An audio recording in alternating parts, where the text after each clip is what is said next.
Hey everybody, and welcome to the Exposition Table. I'm your host Dan. Today, we're going to be talking about a fellow near and dear to all of our hearts. You see, while Mario may be getting all of his success lately with games and his upcoming feature film, I feel like there is somebody who's being forgotten, someone who's being a little bit left out of the spotlight, someone who's used to not being the most prominently featured character in the lineup, and I think it's time we give him attention, so that's why today we're going to devote this to talking about Wario. We're going to be specifically talking about the WarioWare franchise, and we are going to be ranking all of the Final Boss Microgames in the WarioWare franchise. Why? I don't know, no one else has done it, and honestly, when I think about it, no one else has really talked about the final bosses of WarioWare games. WarioWare games are pretty weird, with billions of different little mini-games and micro-games included into them. And while each of the main characters has their own boss battle at the end of their campaign, the final boss should be something different. It should incorporate all of the elements you learned earlier into the game, as well as it's really the final battle of the game. It's kind of important to get that right. And I kind of wanted to just talk about them, because for me there's some that are really iconic and some that I feel just don't really land the mark. So to sort of lay out the ground rules of what we're going to be covering, I'm going to be covering all of the mainline WarioWare games, with the exception of, naturally, we're not going to be talking about the GameCube one, because that's just the Game Boy Advance one. We're not going to be talking about WarioWare Do-It-Yourself, either version, because the final micro game in those is kind of just a normal micro game and would easily be the bottom list for both of them. And we're not going to be talking about Game & Wario, because, to be honest, I have no clue what the fuck Game & Wario is. I actually spent several minutes trying to look up the final battle for this game, and I don't even actually have a clear consensus what the final micro game is for Game & Wario. And since I haven't even played the game, just to be fair, we're just going to keep Game & Wario off of this discussion. Can't really talk about a game I haven't played. So, with that all being said, let's start with my least favorite one, and that's going to be coming from WarioWare Smooth Moves. Now, WarioWare Smooth Moves was a very interesting title, but with being all motion control based and having a lot of different control implementations, the various ways you hold the controller, and I felt like that could really provide a really creative final level. The amount of different ways you could hold the remote, the amount of different ways that you could incorporate it into mechanics. They could have done something crazy, do like this crazy action battle, like, I don't know, like make Red Steel or something like that, but as a WarioWare micro game, just swords and guns and, all kinds of different things. But instead, it's this really weird dancing mini game, and considering we've already had dancing mini games before this one as the final battle for the game, it kind of already loses some points there. But it doesn't help that this is entirely subjective, but frankly, the art style they picked for this is hideous. I get what they're going for, but I don't like it one bit. Like, it'd be fine for, I don't know, if Dr. Krieger or somebody had this as their final micro game, or Jimmy T, but this is Wario. This is the final impression you're going to get of WarioWare, and it ends with just some very creepy early 90s 3D low poly renders. I don't jive with it. The weird spandex suits that look like Filthy Frank, it doesn't jive with me personally.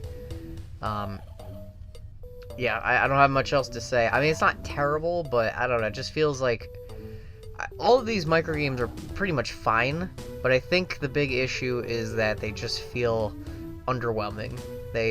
This particular one feels just like a letdown, especially given how much promise WarioWare Smooth Moves has in terms of all its different mechanics, that you'd expect something a little bit bigger from this one.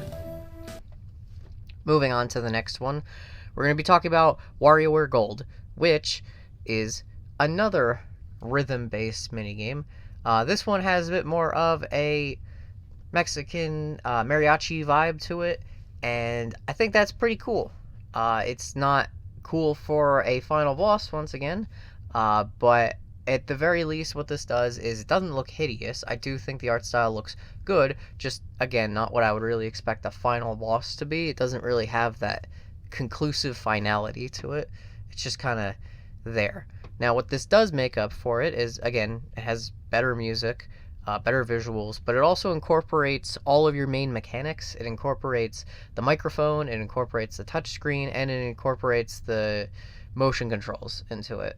So it pretty much gives you a test of all of your skill, which is what I'd really expect a final microgame to do, is incorporate everything you kind of learned over the course of the game. So this one is a step up, still not really doing it for me personally.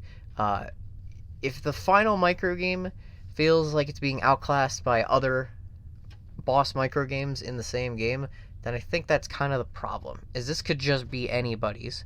It doesn't feel particularly special. Now, moving on to the next one, and you're going to be surprised, guys. You're going to be blown away by this revelation. It's another rhythm game. I really don't get it. It kind of bothers me that half of these are rhythm games, but I will say that the one in WarioWare Twisted is probably my favorite. Now, I'm not gonna lie, a lot of this comes down to just the aesthetic and the nostalgia to it. Wario de Mambo is a banger theme. You can't get over that song. It's so catchy. Wario de Mambo, Wario de Mambo. But this really, a lot of it comes down to presentation. I like that Wario is front and facing, even if it's kind of like a weird eggplant Wario dude. But it's still Wario. He's in the micro game. He's the one leading the dance. I like the black coloring to it. It sort of, gives a little bit more of that finality to it. It creates sort of this darker, I don't mean dark like evil, I just mean dark in the sense of like, it gives like a little bit more weight to the actions, it gives a little bit more weight to what's going on, it makes it feel like this is the final show on a stage performance. So, my only real issues with this particular one is that when you're actually using the accelerometer for turning, is that sometimes it just doesn't feel right. Like, you'll get it correctly, but at the speed that you move it, it doesn't line up correctly with the music, and you kind of have to go faster than the tempo of the song sometimes in order to actually get it in time. So you're trying to get along with the music, but in order to win the microgame, you kind of have to go faster than the music near the end. So it just doesn't sound right as a song. So the rhythm game element sort of lacks a little bit in that regard, because you can't really go to the beat of the song. But otherwise, out of the rhythm microgames, this is probably my favorite for the Wario final bosses. I like the style that it has. I think it, by having Wario's face predominantly featured in it the whole time, kind of helps drive that focus forward. And that's, it's the best of the rhythm ones. But I still kind of feel like the rhythm ones should be not the final microgame, Moving forward, we're going to be talking about one that's not Moving forward, we're going to be talking about one that's not a rhythm game. We're going to be talking about WarioWare Touched. This one is something different. At least it's a change of visuals. It has this very weird, almost papier-mâché cutout look to it. It kind of looks like South Park, if I'm being honest, or like some weird, crudely drawn cartoon. So Wario's going inside of a cave, fighting off driplets of water and rocks falling down on him, and you gotta use your stylus to break the rocks. You gotta make Wario duck, you gotta trim weeds on the ground, and then you have a shoot-'em-up battle at the end against a nose that you have to bushwhack. I think the gameplay in this particular microgame is perfectly fine. It's a little boring, a little basic, a little derivative of one that we'll talk about in a minute, but I think it's fine. It mostly covers everything you'd need to with the touch controls. I'm not a big fan of the art style. I'm not even bothered by the weird stuff, like the fact there's a nose inside of this mouth. Like, I mean, whatever. It's Wario. Wario don't care about that. My only real actual issue with this microgame is that, and I've been playing this microgame since I was a kid, so this isn't like just I recently played it sort of vibe. The controls on the ending part, once the cavern starts flooding and you need to get Wario out of there, it's never felt 100% right. It doesn't feel like you will lose, but it doesn't feel correct. It feels... I feel like you actually have too much control in a way. Wario just... Like, you have to really, I feel, bend him around the bends, as it were, in order to get him out of there sometimes, especially on the higher difficulties. And it just...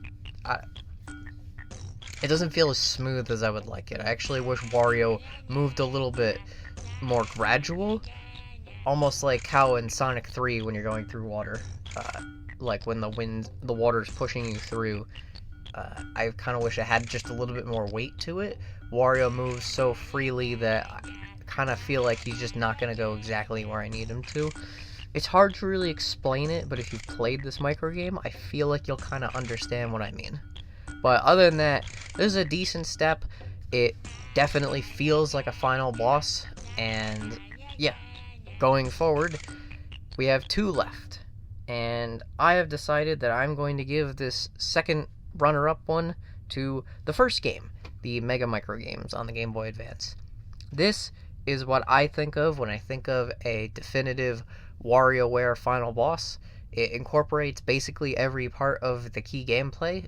You start off on a skateboard, and it's more timing based. You have to jump over platforms, and you have to avoid obstacles. Then you get into a jetpack, and it's, again, more timing based, but you're trying to line up so that you can hit the jet fuel, so you have enough speed to get through the wall, and then you smash through that wall. Then you move on to a little boss battle where you throw a boomerang at a little block dude, and then you got Indiana Jones your way out of there.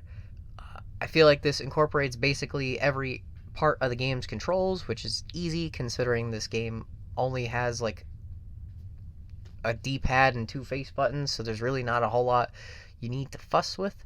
But I think this still incorporates it very well.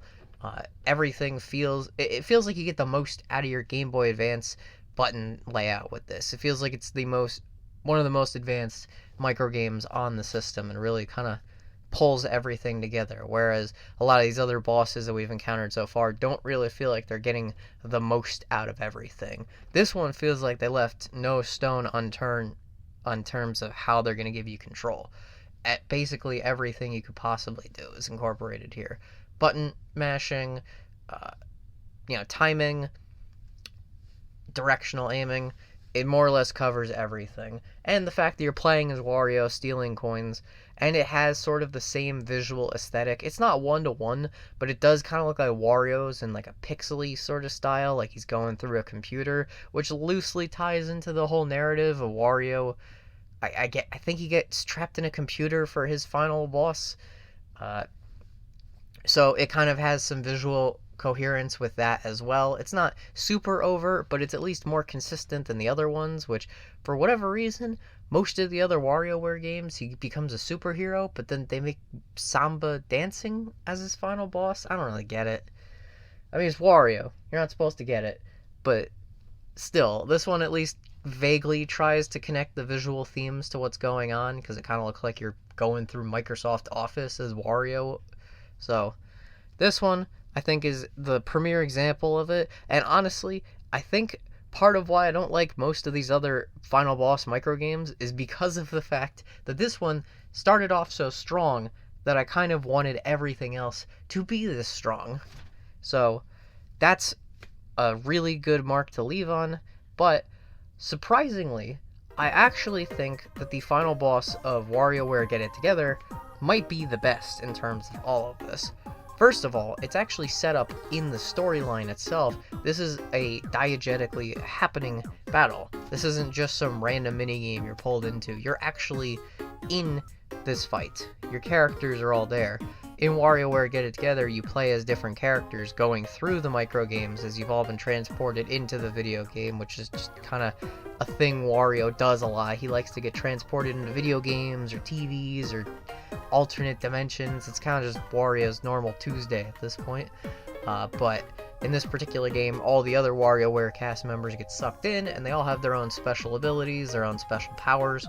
And the cool thing is that this final boss actually was set up throughout the narrative. And when you get to this point, you're fighting him on top of a beanstalk. There's a little bit of atmosphere here. It's later revealed to be Pyoro. Pyoro, I guess, turned evil or something. And was, I think, kidnapping characters. I forget the exact narrative setup for it. But the cool thing is that you use every single character that you've unlocked in order to do a little bit of damage. The one small thing I'm not the biggest fan of is the fact that there is a timer onto each of them. I kind of wish that you had enough time to do... You have plenty of time.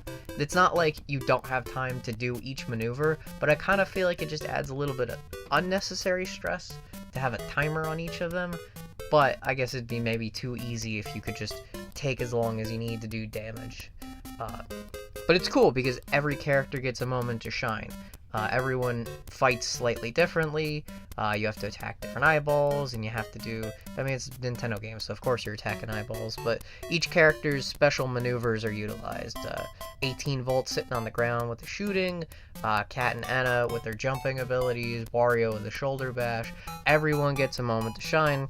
It's set up narratively, and I think it really ties everything together really strongly, because this by far feels the most like you're taking everything that you've learned and incorporating it, which really makes it, without any contest, the best Final Boss WarioWare microgame. Although at this point it's such a... I don't even know if this counts as a microgame because it has 20 rounds, each with their own timer, so I think at this point this just becomes a mode?